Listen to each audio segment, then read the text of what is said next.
So Dr. Ben Carson was a political outsider who shook up the election before dropping out. He recently and surprisingly surprised a lot of people by endorsing fellow outsider Donald Trump. Please welcome to Hot Topics, Dr. Ben Carson. Hey. So I'm sure you get this question a lot, but why did you endorse Donald Trump? Well, you know, when I dropped out, my first choice went with me. But I said that It was you, right? I was going to remain neutral. But then I realized that, you know, the political establishment was aligning to protect their turf. And they don't like the idea of people who are not beholden to them and who cannot be controlled coming into Washington, D.C. And that was one of the reasons they didn't like me very much, but I was easier to get rid of than Donald Trump. Well, sir, I hate to ask this question, but you have aligned yourself with a man who has bashed women, made countless racist remarks, and you're Ben Carson. Why would you align yourself with that? Well, you know, you have to look at the good and the bad. There is no perfect person. No, but Exactly. Right? And by the way, show me those remarks. Whoopi, we'd love to see them, right? Where are these remarks at? Just saying.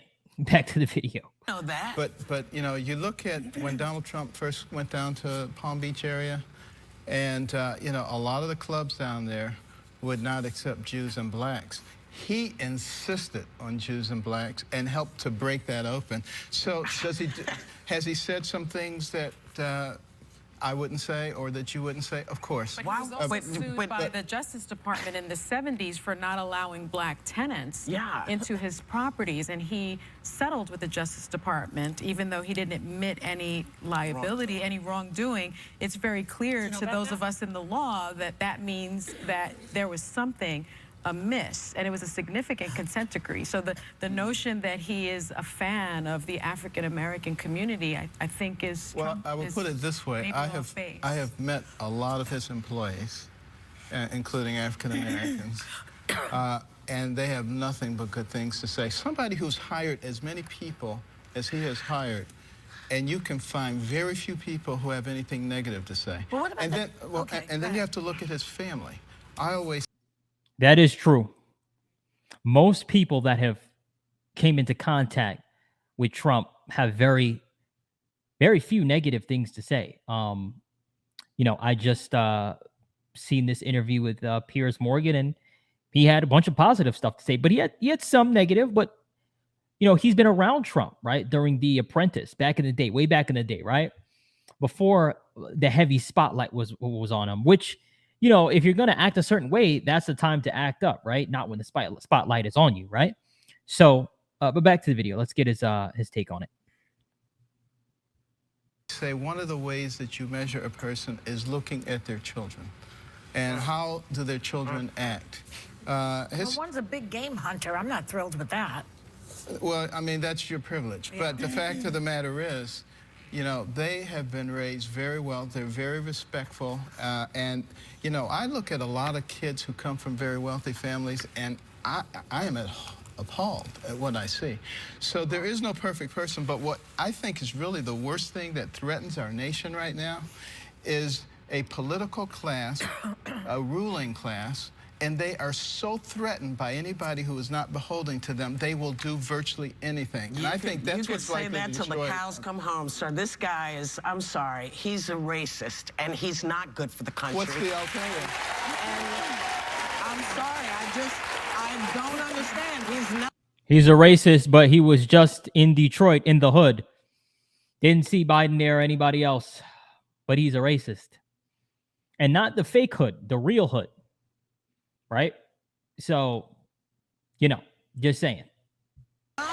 Said about the white supremacists, he hasn't really said to them, hey, listen, that's not what America stands for. He said, you know, it's too much. I'm sorry, did he say, if you don't vote for me, you're not black? I don't remember him saying anything like that. But yeah, back to the video. Maybe I'm going crazy, but back to the video. You're Ben Carson. You're so much better than this. Well, I am Ben Carson. And that's the very reason I'm doing this, is because I look at the big picture. Could I focus only on racial issues? Absolutely. Could I focus only on women's issues? Absolutely. I could look at any one little thing and pick anybody apart on it. But right now, the nature of our country is at stake. We are on the precipice. Exactly what we're and worried about. we are determining what kind of nation we're going to be. Are we going to be a nation that's upformed by the people or upformed by the government? This is a choice that we are making right now. Okay, if you're going to overlook what he says about women, if you're going to overlook what he says about African Americans, what about what he said about you? He basically said that you had a pathological disease. Wait a minute. Hold on. He even compared you to a child molester. Come on. Well, it could be personal, even. If it were about me, I would be offended. But it's about America. We have to save this nation. Exactly. That is That's what's But he's a liar. Unless you say that you're a child molester, he's a liar. Do you want a liar for the presidency? Tell me a politician who doesn't tell lies. Abraham Lincoln. I don't know. That's the only one she could come up with? A current day but politician. the lying that he does is continuous. It's on a regular basis. Well, again, Fact check goes berserk when he talks. He's got a long Pinocchio nose. What I have to do is look at who is most likely to oppose the ruling class that is ruining our country. Yeah, well, who is likely? He's in the ruling class. Who is likely? He is the ruling class. He said that there would be room for you in his cabinet, in his administration. Did he make any promises to you, and is that behind your endorsement? No, not at all. And in fact, you know, we agreed that we want to save this nation, particularly for the next generation, and talked about a variety of ways to do it. I'm continuing to work on mechanisms of presenting ladders of opportunity that will allow the downtrodden in our society to climb out of the state of dependency. Right now, the programs that have been put forth by both Democrats and Republicans for the last few decades are doing nothing but creating more dependency. We've gone from a can-do nation to a what can you do for me nation. It's not a good thing, and it's not helping America, and it's not helping the world. Let me ask you this, Dr. Carson, and we know each other. I will say my husband went to Hopkins Medical School, and you and your wife and your family were always so gracious to us by inviting us into your home many times, fellowship, dinner. And so I know you are a man of family values. What do you make of the fact that Donald Trump just yesterday is attacking Ted Cruz's wife based on her looks? Look, I do and not has attacked other women. I do not condone any of that. I don't condone it but from you've anybody. endorsed him. Isn't that implicit in that endorsement? No. Aren't you Implicit endorsing in the endorsement his behavior? is not an endorsement of anything that anybody has said or done throughout their lives. The reason, again, that I'm endorsing him is because I recognize that we are heading down the exact same path that we have been on all along. These political types are very slick, and they get you to believe that everything's different now. Now we're going to be wonderful people, and we're not. And we're still heading down that path, unfortunately, right? Hopefully there's a change. I hope. But unfortunately, it's just what it is. So we'll see come this election, right? We'll see come this election, but drop in the comment section what you think. Back to the video. Not going to be doing this to the populace anymore, and that is absolutely not true. All right, we're going to talk more with Dr. Ben Carson. We'll be right back.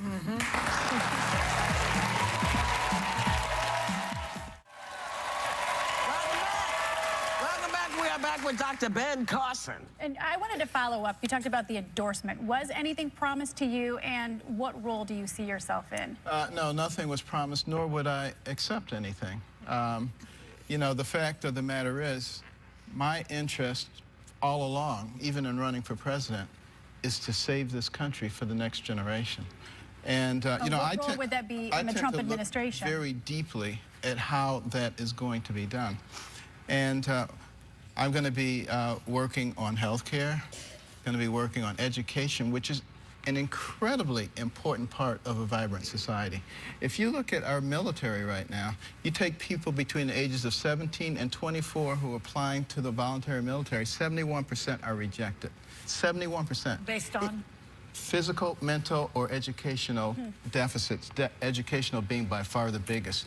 It is putting us at risk as a nation, not fixing our educational system. These are things that need to be worked on, things that I've discussed with Donald Trump. But also, I have to look at everybody who's available. And, you know, Kasich is just not going to make it. I love Kasich. Okay? He's not going to make it, okay? He's still there. Some people aren't. They're still there. Anyway. Right. Cruz is not going to be able to draw people from the middle or the other side of the aisle. True. And you look at the number of people. And today you just have basically Trump and Biden, right? Let's just be honest. Like, those are the heavyweights, you know. And I don't see Biden winning. I'm just going to be honest with you. I don't see it. I don't see Biden winning. I think even the Dems, I don't even think they want to vote for him anymore. You know, obviously a good amount of them do, right? But most of them are like, give us anybody, right? And I think that him going to the hoods, right?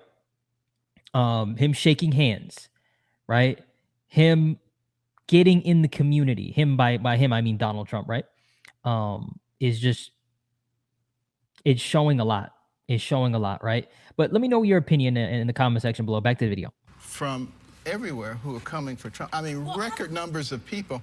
Yeah. I don't believe the polls. The polls are used to manipulate people. Okay, but okay, so I'm learning a lot about politics on this show. So this is what I know. Right now we're talking about what if there is a brokered convention, right? And what would the alternative candidate be? Because in the pool, Paul Ryan and other people are being talked about. Right. Do you really think that Trump is correct in saying that people will, you know, be up in arms, quote unquote, riot, he said that, if they did not choose him as the nominee? I don't think that there would be a physical riot, but I think it would absolutely destroy the Republican Party. There is no way that people who are coming in droves now to support Trump enthusiastically are just going to say, oh, well, whoever you pick is going to be fine. Is that responsible of him to say, you know, they'll be rioting? I mean, sort of throw gasoline on the fire like that? Is that responsible? That's really not the point. I mean, we can look. Well, what's the point? Well, no, we can look at all these things that politicians and people in the political sphere say. Yeah. Or that's how you could tell that they're not listening. Like, the fact that you're asking with the point, he's literally said it over and over again. How are we going to help the country? Oh, but he said this about you. I don't care. How are we going to help the country? Oh, but he did this and he did this and he said this. I don't care. How are we going to help the country? That's the point. Who's going to do that, right? Who's best to do that? And that's who he feels is best to do that. Trump, right? That's the point. Back to the video. They don't listen. We can say, what are the true issues? It's sort of like what's going on with some of these rallies, where, you know, we've seen some violence. All of his antics are covering over the true issues. That's the problem. His antics are covering over the true issues. Right. The true issue is the First Amendment of America and the freedom of speech. And we need to be looking at those kinds of issues. Everybody needs to be looking at those issues, not just one side or the other side.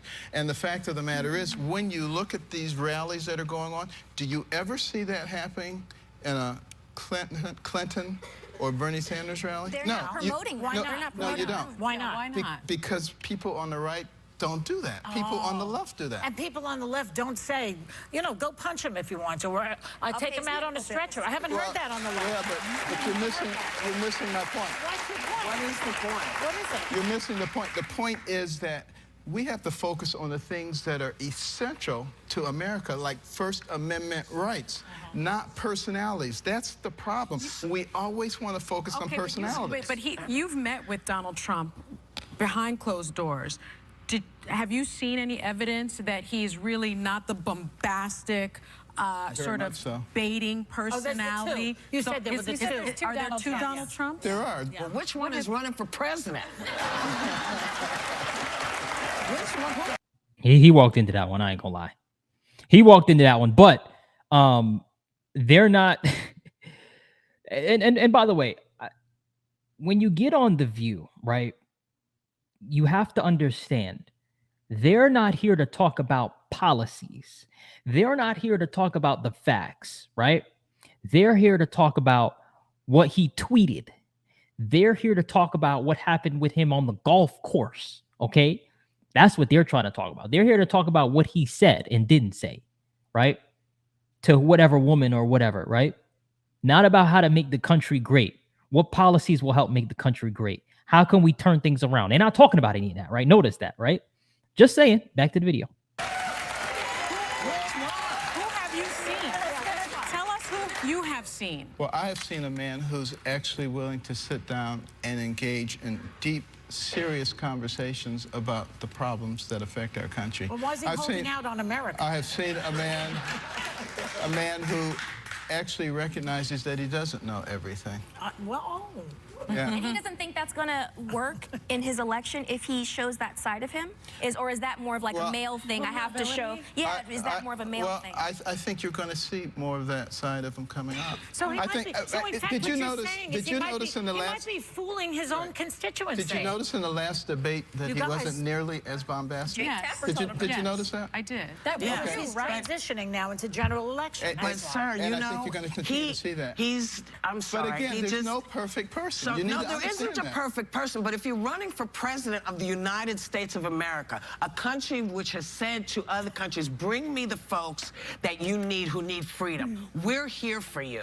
When you talk about Mexicans being rapists and murderers, when you talk to women, if he had spoken to your wife the way he's spoken to some of these women, would you take that, sir? Let me tell you something. When you're very nice, you're very respectful, you talk about the real issues and not get into all these issues, where does it get you? It gets you where it got me. Nowhere, okay? So is that what this is about? No, it can't be about that. No, but here's my point. My point is he and some of the other politicians, they do what people want. They say what people want to hear. They appeal to people. That's how Hitler got in, sir. That's how Hitler got in. Yeah, but you were a voice. You were, okay. And it's an important voice. Yeah, he's a voice, and he's using it to voice his opinion, not your opinion. You're trying to say that we getting into this thing, right? You're trying to say that he's a voice to get him. I'm sorry, I just paused on a wow moment. My fault, Ben. All right, yeah. So you're trying to say that you're a voice, so speak up for what we believe in. That's what she really means. We just gonna be honest. We're gonna keep it all the way 1,000. That's the truth. Come on now. Right? Back to the video. Out there, but what we have to do is recognize that we have to work with what we have, not necessarily with what we ideally would want. And we, the people, are largely responsible. We have to be willing to stand up for what we believe, the people of the United States, because the politicians will respond to that. This is true. So, folks, get out and vote for who you think is going to run the can. That's it. That's all you have to say. Thank you for coming back, Dr. Ben Carson. All right, gather round, gather round. Okay, here is my take on this. You know, first of all, The View did what The View does, right? They didn't really get political. They didn't talk about the facts. They talked about tweets and this and this and that. Ben Carson came prepared. He could have came a little bit more prepared, but he came prepared. He did fall in a couple of their traps, right? But ultimately, the View wasn't ready, though. The View wasn't ready. The View was not ready. I've never seen it on this level. The just outright denial of the facts, right? I've just never seen it. And when I say the facts, I mean the facts of the situation, right? Of kind of going back to, I think her name is Barbara or whatever her name is. I'm not too sure, but you know, she was talking about what's the point, and that's when I knew that they weren't paying attention. They weren't listening. Okay, they weren't absorbing the information. So you could hear, but you can miss things, right? So and they didn't get the overall point of helping the actual country, right? That your only argument is, oh, this person has done this, this, and this. We've all done messed up stuff, right? And I'm not giving anybody a pass. That's not what I'm saying. But with the candidates we have, we choose the best one. That's it. That's all we're here to do. Choose the best candidate, right? So, and that's based off of actions. What actions have you shown, right? Anyway, guys, make sure you slap the like button, hit the subscribe button. If you want to see more of this amazing content, drop in the comment section what you think about this interview. Let me know your opinion. Again, this is just my opinion. Let me know your opinion. Till next time, peace.